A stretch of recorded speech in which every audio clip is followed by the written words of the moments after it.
Təbii ki, bizim komandadan bu gün 8 namizəd var, ondan 6 seçildisə, məni bu çox sevindirir. Mənim üçün bir fəxrisidir bu. Bizim futbolçularımızdan 6 nəfər ora üzv seçilib.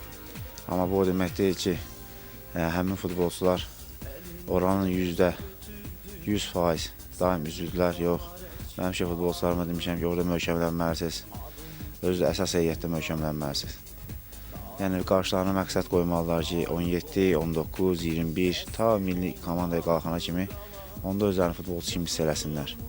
Yəni, bu işdə bizə yenə yardım edən insanlar var ki, hansı ki, komandanın rəhbərliyi bizə şərait yaradır, bu futbolçular üçün şərait yaradır. Biz də çalışırıq ki, özlərimizə işləyək və futbolçuları belə deyək. Mən sezon əvvəlində də demişdim ki, bu uşaqların içində yaxşı uşaqlar var, Azərbaycan futboluna xidmət edən futbolçular olacaq və mən yenə inanıram ki, onlar gələcəkdə də Azərbaycan futboluna xidmət edəcəklər. Milli komandaya futbolçu çox vermək, təbii ki, hər bir klub üçün bir gözəl bir işdir.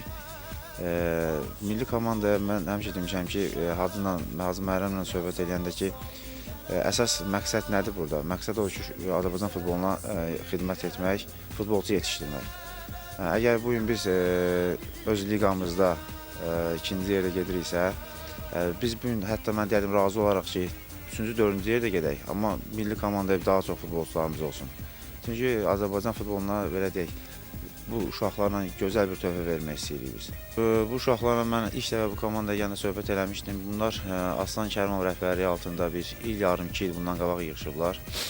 Amma bu günləri birdən-birə belə deyək də tez komanda yığıldı.